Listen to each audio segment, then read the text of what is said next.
are two powerful African predators. One is the black eagle. On a wingspan wider than a man is tall, it cruises the cliff faces and kills with grace and suddenness. It flies as if it owns the air. The other animal is a cat, the caracal lynx.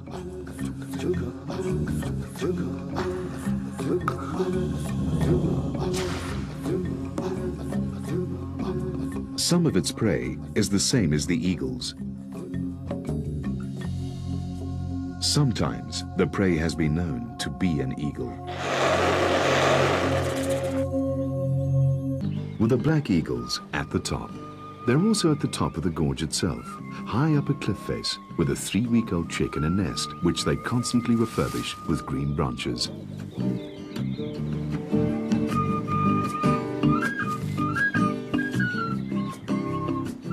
Kwatele and Emuyeni are in the process of rearing a chick.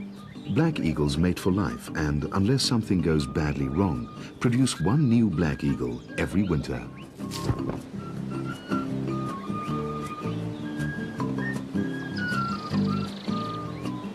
Emuyeni's main task is to stay with the chick and shelter it from the sun, which can be very hot, even in the winter. It is in these cooler winter months that black eagles do most of their nest building. Not just the nest. Nests. Emuyeni and Kwatele have a surplus nest, about 20 meters straight down the cliff face. Even though black eagles only produce one chick a year and only need one nest, they may have up to 3 nest sites spread across 10 kilometers of mountain range. And they put just as much energy into maintaining it as into the nest where the chick is kept.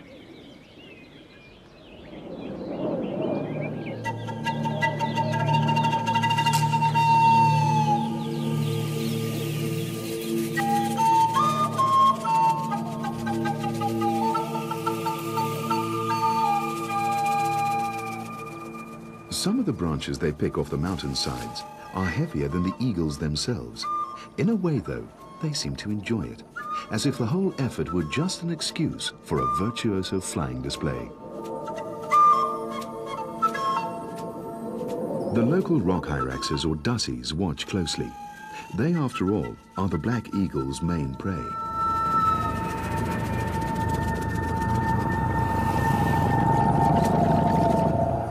Temporarily neglected, the chick grapples with leftover prey items.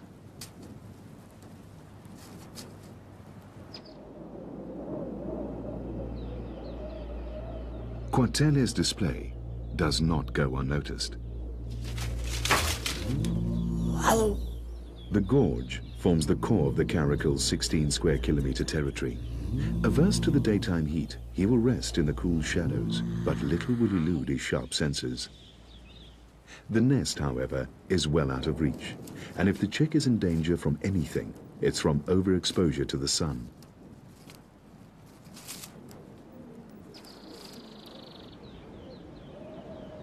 But Emuyeni knows precisely how long it's safe to leave the chick without shade, and how much time she can devote to her nest building.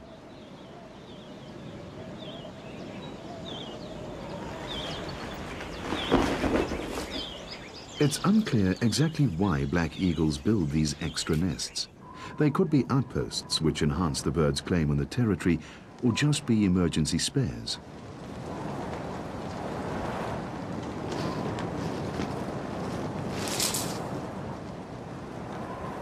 The second nest almost seems like a pastime for them. Kwatele is tireless in bringing in sticks, and Emuyeni meticulous about their arrangement.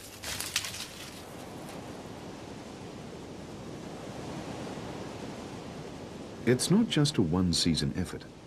These nests last and are built and rebuilt for years, sometimes for generations.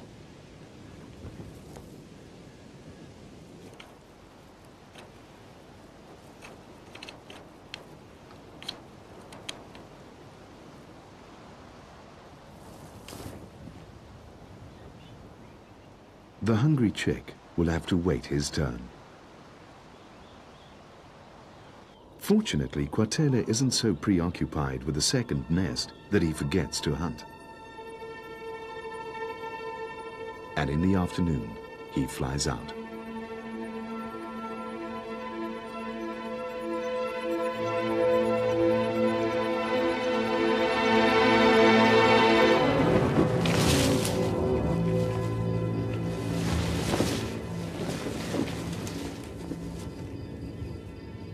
But life does not submit easily in these mountain crags, and fortune plays to Quatele's hand as he strangles the hare.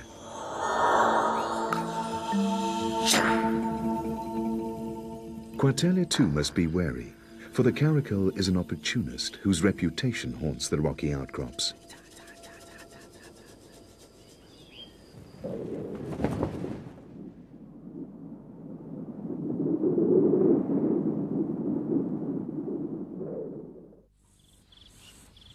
The high walls of the gorge bring in the evening.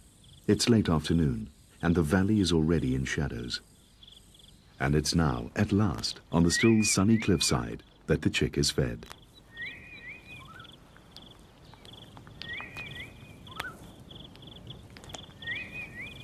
It's now, too, that the caracal begins its daily descent into the valley.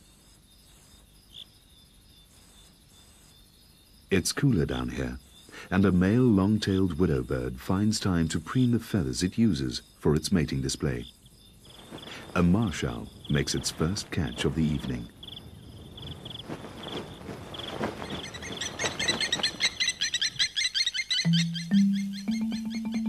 And out on the grassland, the caracal begins its hunt. A caracal is a very special kind of cat. It's not particularly large, it's a species of lynx after all, but in terms of stealth, agility and sharpness of senses, it's one of the most efficient cats in the world. Twilight is the caracal's morning.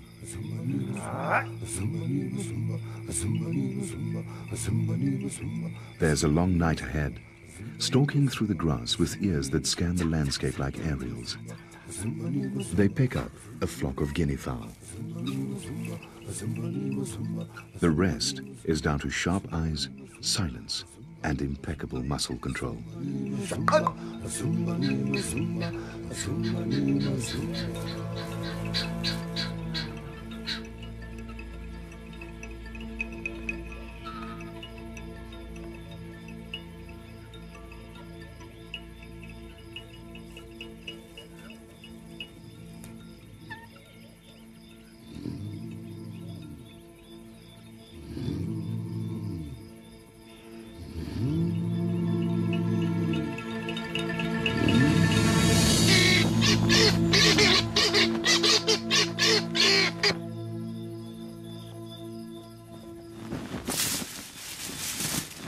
Like most felines, the caracal will play with his subdued quarry before dealing the final blow.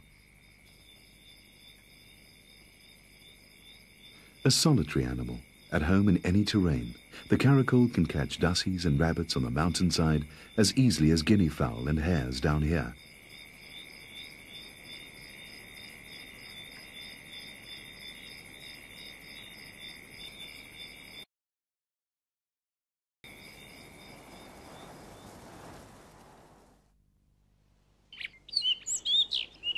It's now the end of August, when the rock thrushes start to sing.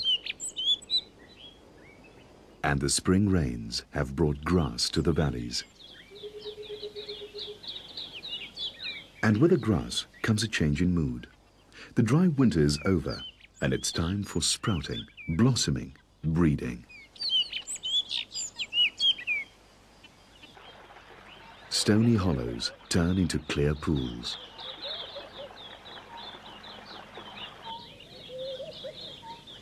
The dassies mass produce young.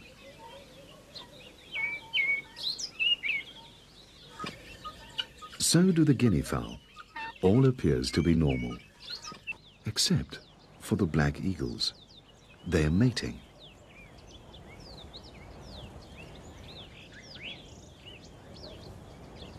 And collecting green sprigs for the alternate nest, something they would never do unless they plan to lay in it.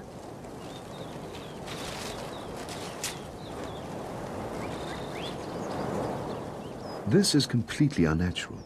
While most animals are breeding now, black eagles are supposed to breed in the winter. It's as if somehow the obsession with a second nest has overtaken their instincts.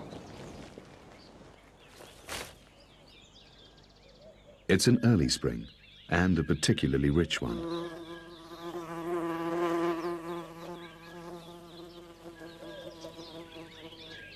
But there's no record of black eagles breeding while they've still got a youngster on another nest. And there's no knowing what will happen to that youngster if Emuyeni and Kwatele put all their effort into an out-of-season chick. It's an immense gamble. Most black eagle nests lie exposed on the sheer cliff faces with little protection from the scorching summer sun. Nevertheless, Emuyeni and Kwatele seem to be going ahead. He prepares the second nest,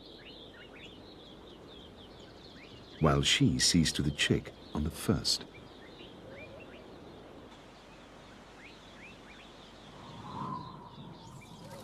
Kwatele fetches sticks for the first nest too.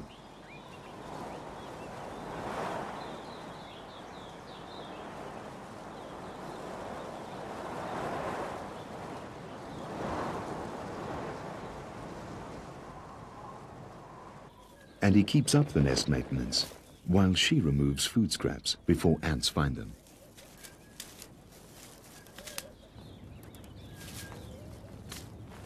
But what will happen when there's a new chick on the lower nest? Black eagle chicks normally develop when the weather is coolest. The new one will be growing up as the days are heating up. Our juvenile will be getting ready to fledge and will need a lot of attention. Even after he does fly, he'll need to be fed for about 3 months. It's now late spring, and the soft early morning sun encourages the eagles to bask on the cliffs.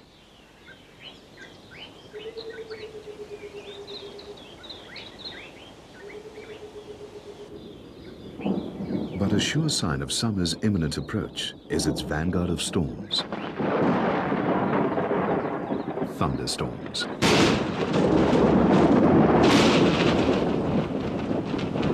When the storm season hits, the eaglet, now a mottled juvenile, is 3 months old and about a week away from fledging.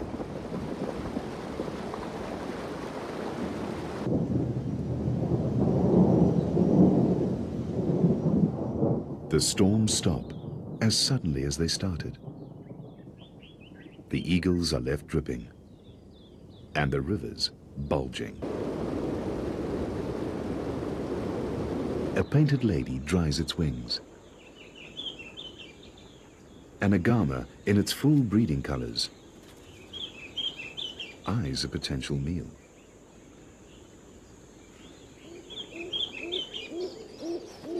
Rock pigeons mate. As the juvenile eagle watches, more aware now of life beyond his nest.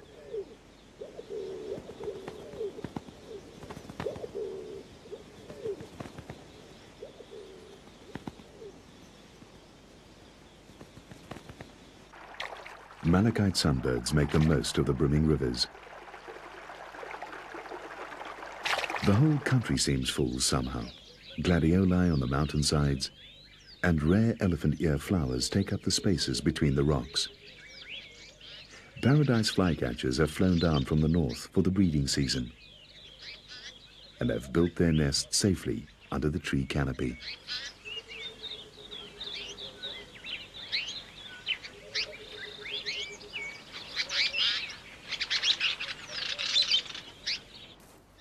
But the only shade here is the shade Emuyeni makes herself.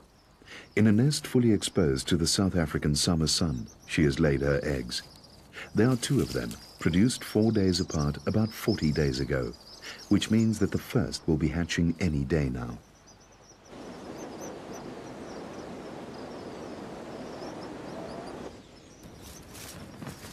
Meanwhile, the juvenile is exercising for his maiden flight.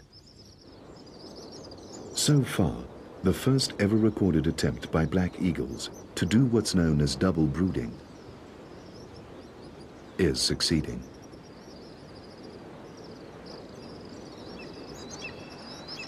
Even though Emuyeni panting heavily, seems to be suffering severely in the sun. There's hardship for Quatele too. These days, the juvenile is hungrier than ever, and only his father is free to hunt for him. Quatele brings the rabbit to a spot near the lower nest. Emuyeni leaves her eggs for a short while, for it is she who must deliver the food to the juvenile.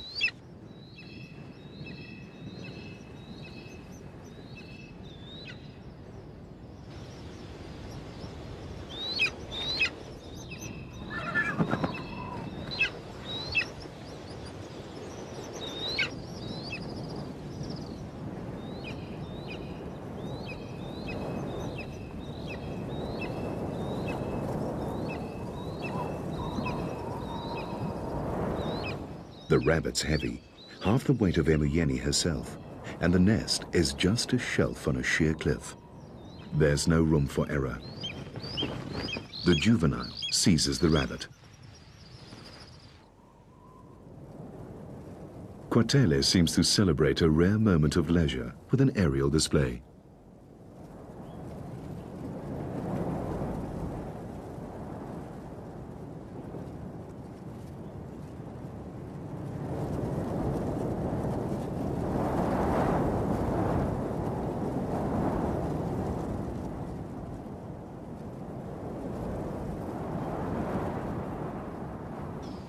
Even though he'll be fledging soon, the juvenile still isn't very good at feeding himself. This is one reason why he'll still need his parents when he leaves the nest.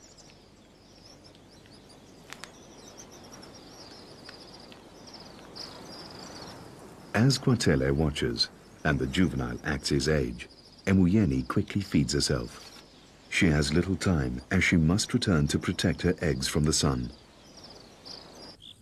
Late afternoon shadows begin to bring relief to the valley. Red-winged starlings bathe in the river. And the juvenile, now fed and frisky, pretends a stick is a dussie or a rock rabbit.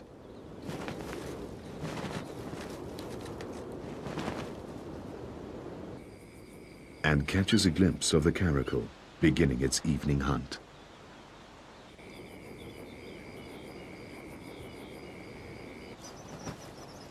The juvenile finishes off the stick by strangling it with his talons.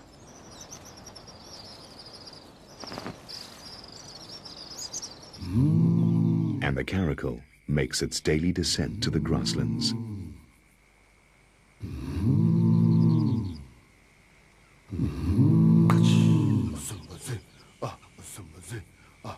The cat's all ears again, and eyes, and coiled muscles.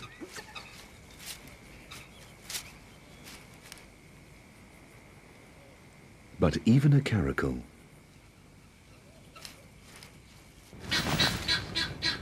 fails sometimes. The coming darkness is the caracal's ally, and there are many hours left to try to secure a meal.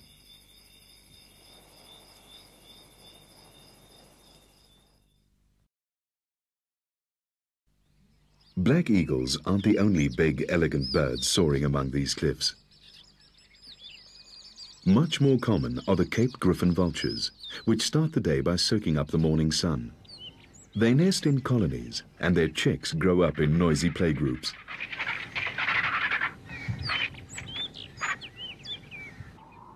And even when they're adults, they still hang around together, going every day to bask in places where vultures have basked for millions of years. For the eagles at the gorge, something's happening that's never been known to happen before. A black eagle chick is starting to hatch, while its 3-month-older sibling watches from the nest above. The shell is finally broken. The chick is wet, and before it can eat anything, it'll have to dry out and fluff up. But there it is. A black eagle chick hatched in the heat of summer before its older sibling, a little higher up the same cliff, hasn't even left the nest. The juvenile is, of course, oblivious to the event, his attention drawn to swifts darting to and from their nests.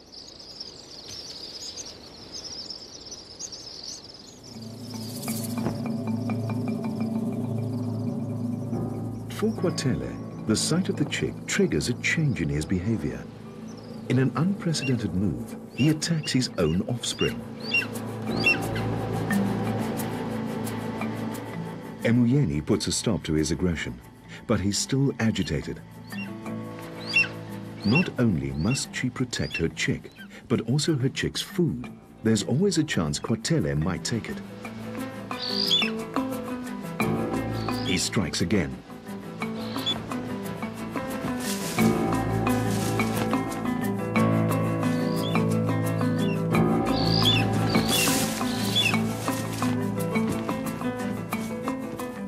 But with a newly hatched chick alone in the blistering sun, Quatele is forced back to the lower nest.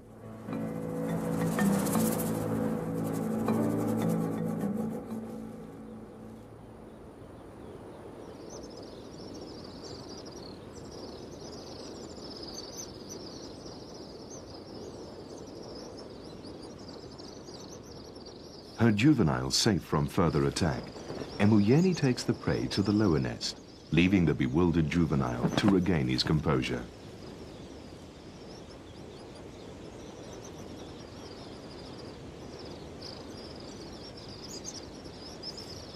The chick gets its first meal.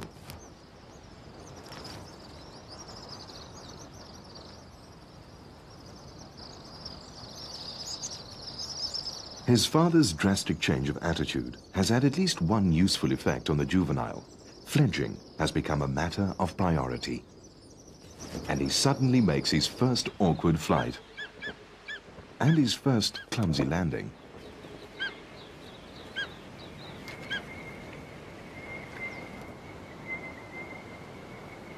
He's now at the equivalent of his toddling stage, when he's learning what his wings can do.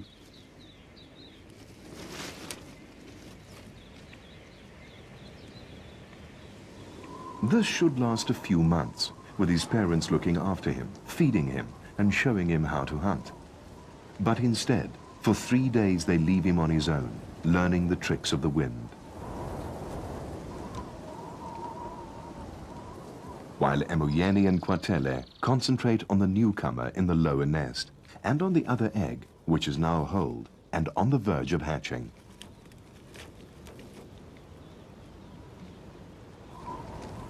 So, on the 3rd day, with the second chick about to hatch, the juvenile is soaring over the gorge.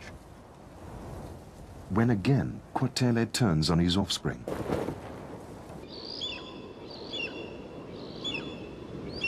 This is a father that should be teaching his fledgling how to hunt, how to fly, how to eat.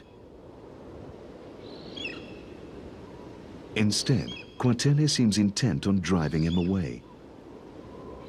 The possibility of an injured bird seems to interest the caracal, who watches the struggle intently. For the juvenile, it's the aerial equivalent of sink or swim. In trying to dodge Quatele, he displays flying skills far beyond his age.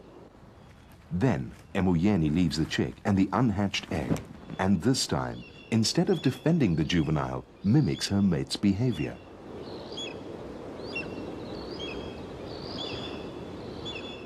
The chick is left to swelter in the sun. And not so many months ago, this was a chick. Emuyeni and Quatele hunted for him, fed him, shaded him, kept his nest fresh, and brought him up to fledging. He's a fine young eagle. And now they're doing this. Unless it's just muddled instincts, it would be hard to say exactly why.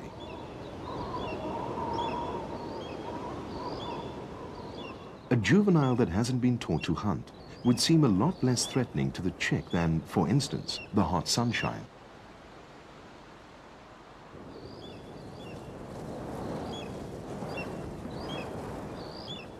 The juvenile is finally forced to land, while the caracal watches. The one thing the young bird has yet to appreciate are the specifics of the world's dangers. As soon as the juvenile launches again, Quatele is after him, although there's at least an uncharacteristic attempt to strike back. And Emoyeni returns at last to make some shade.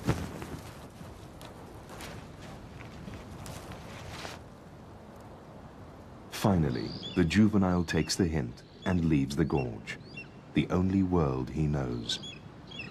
After traveling about 2 kilometers, he lands in a strange place. He's on his own now, an outcast. Unless his parents feed him, he won't eat.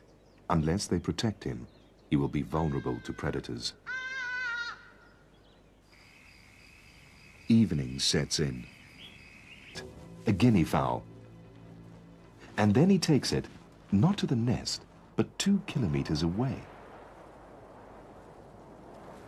To the juvenile.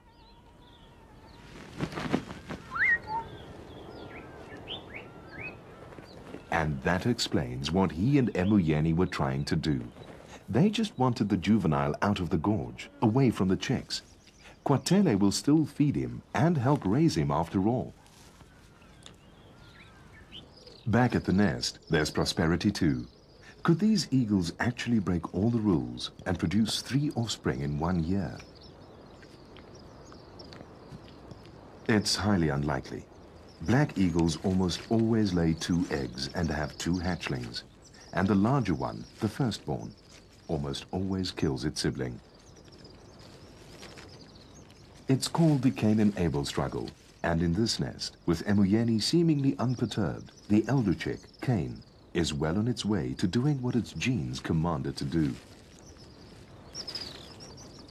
The juvenile's genes, meanwhile, are commanding him to practice grabbing, to anticipate hunting.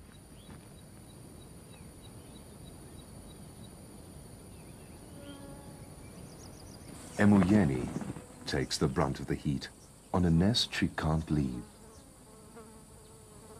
At a time of year when she shouldn't by rights be stuck there.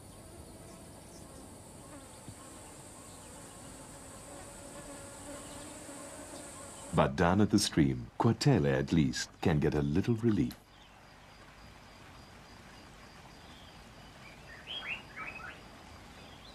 It's too shallow for a bird this size to immerse himself in, but he can wade and sit in the water.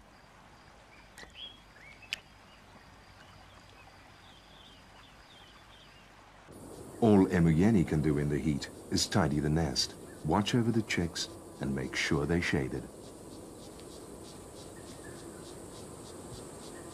She might be tempted to join her mate, and probably would in a normal year.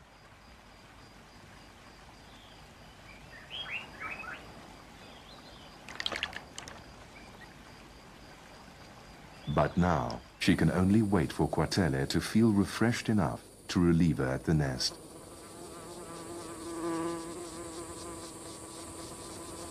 Do seem to enjoy wind and the kind of acrobatics it allows.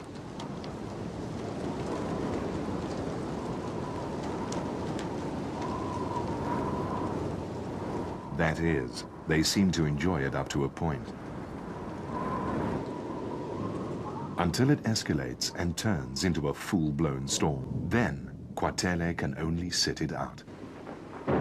Which means no hunting at a time when Emoyeni, the chicks and the juvenile are all depending on him. So he has no choice. Even in this wind and blinding mist, he has to hunt.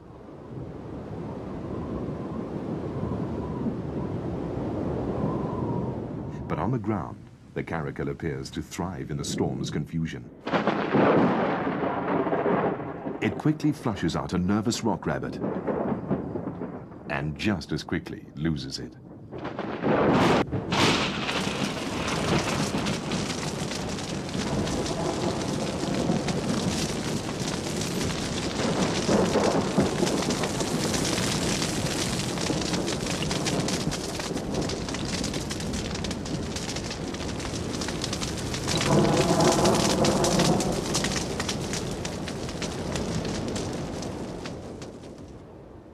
Morning. Quatele caught nothing yesterday, and today there's just bleakness. The family has not eaten in almost 2 days, and the fires are still burning.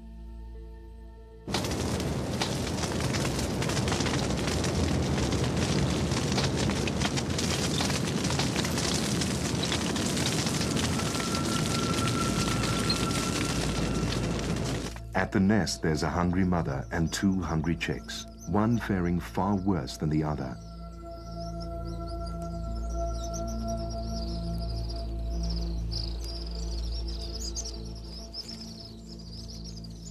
The fire is getting closer, but the fire and even the sun are less threatening now than starvation.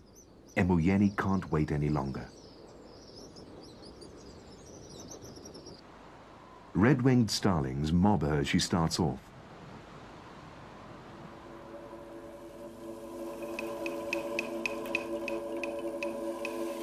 She soon sees why Quatele hasn't brought any food.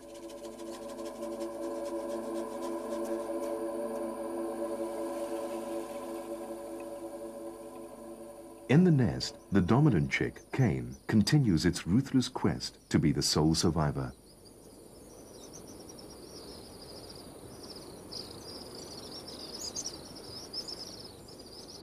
Quatele's hunt has carried him into unknown territory, and he is mobbed by a resident sparrowhawk.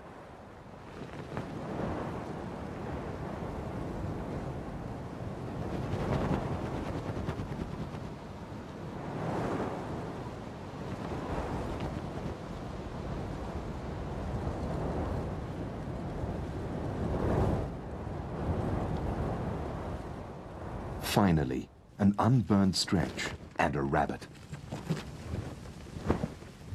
The attempt is foiled. The sun's getting hotter, but the eldest chick's drive to kill its sibling is so strong that even this heat doesn't stop him. Emoyeni searches the barren landscape.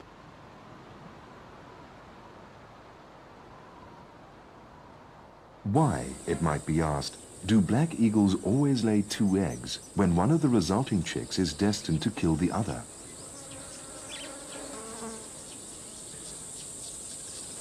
Insurance, maybe? If something goes wrong with one egg, there would be a spare. But added insurance can only go so far. It can't change the fact that this is the wrong season to have offspring.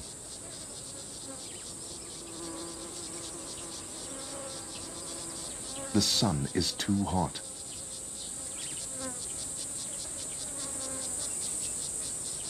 And now, even Cain starts to falter.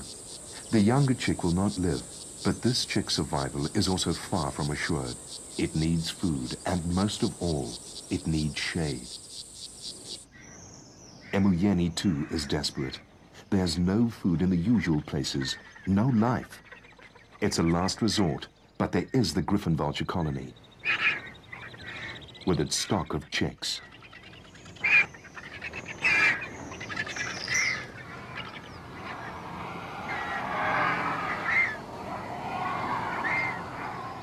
But the age-old conflict between black eagles and Cape griffons has sharpened the griffon senses. They are seldom caught unawares.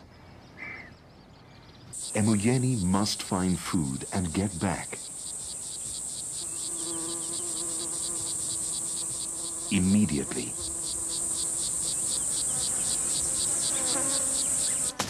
But the grass fires have spread way beyond the home gorge. And even the caracal has been pushed out of its own territory.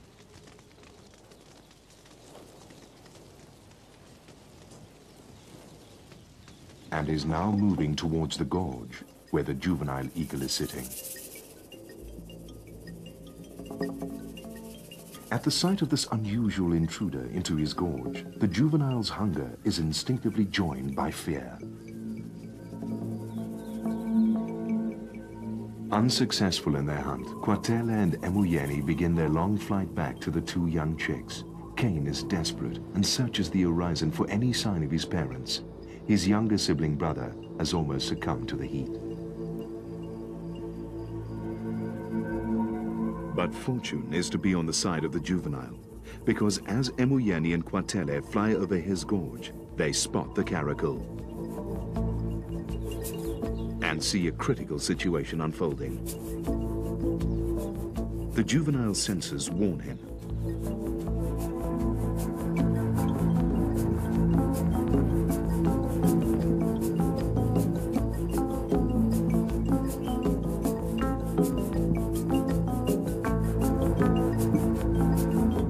Emoyeni swoops at the cat,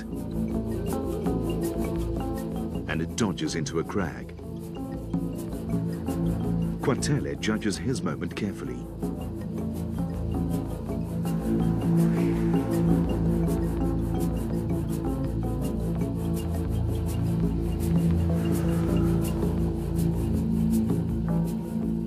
But this is a conflict born over timeless generations, and the caracal knows the trees will shield him from the raking talons. Emoyeni and Kwatele manage to chase it to the other side of the gorge, but no further. It stands its ground. The cat would be less of a threat to the juvenile had he not been forced out of his home gorge, where there would always be at least one parent looking out for him. But now, all the caracal has to do is wait and watch. Because the juvenile's parents will have to leave at some point and go back to the nest.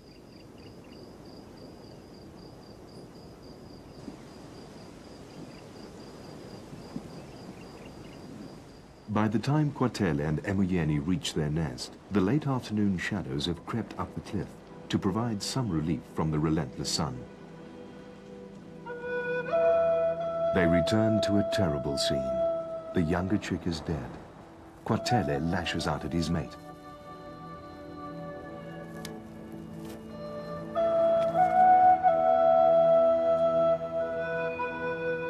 But it is Emoyeni who rules the nest, and it is she who must deal with the day's misfortunes. As she begins to pick up the dead chick, Kwatele leaves.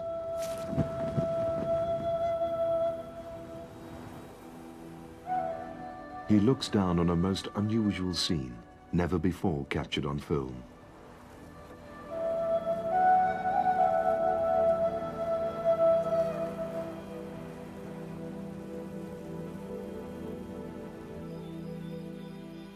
The storm is over and the fires have burnt themselves out. Once again, a quiet summer night. The caracal begins its prowl. Cain has survived the night, but he needs food desperately. Emoyeni and Kwatele have been hunting together since early dawn. They finally spot something that has survived the fires and come into the open.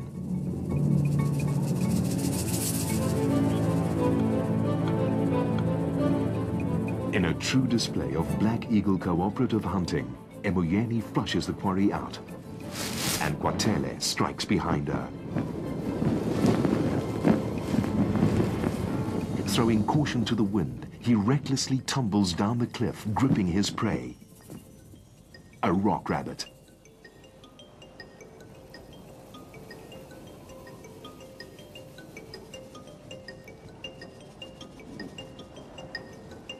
Their only hope today was teamwork. Anything they saw had to be caught, and their chances increase when they hunt together. But once again, they have both been gone from the nest for a long time. But it's been a gamble to save the original gamble, the decision to breed out of season. The risk was leaving their surviving chick unattended in the summer sun. They may have pushed their luck too far.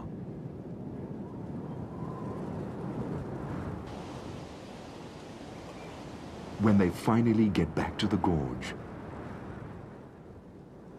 and to the cliff where they ambitiously built their two working nests, they find the second chick, dead.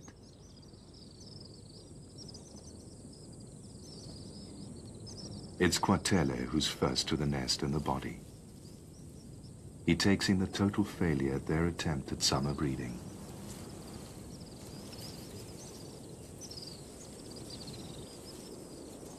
As hungry as he is, Quatele abandons the rabbit.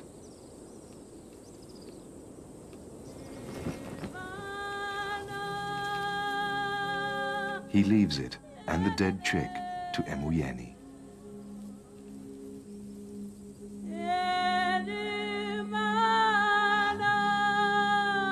Her reaction in the end is a little more practical. She has a fresh rabbit. And she also has another hungry offspring. The juvenile, the one she started with, and one that's also suffered greatly from the experiment in double brooding. Attacked by his parents and ultimately exiled to another gorge, defenseless, not knowing how to feed himself and never knowing when or if another meal would be flown in. Emuyeni lands at the place where she last saw the juvenile. But the familiar calling of the juvenile does not greet her.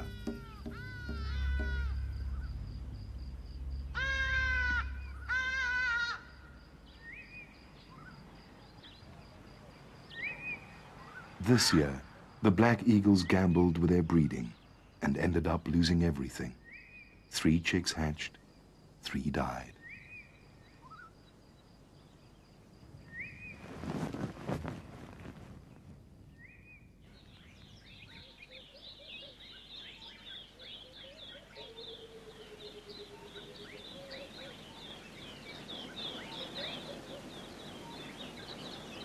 They can rest now and spend what's left of the summer hunting for themselves and getting the nest ready for the following winter.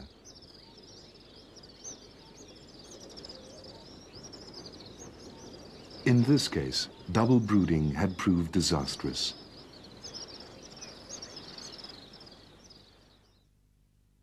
The next winter, the crew that made this film went back to the mountains.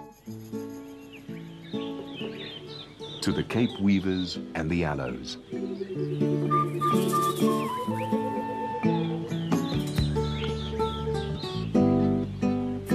And of course, to the Black Eagles. Emuyeni was still there. Quatele was still performing his acrobatics.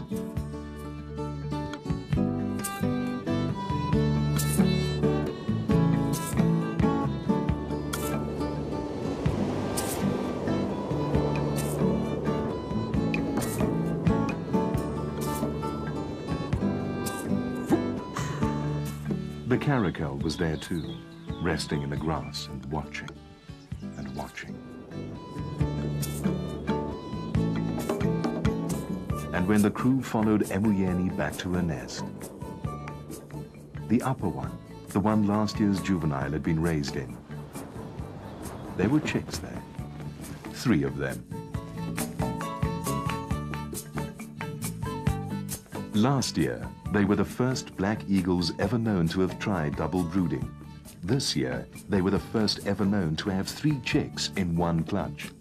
Emuyeni and Quatele are very, very ambitious birds.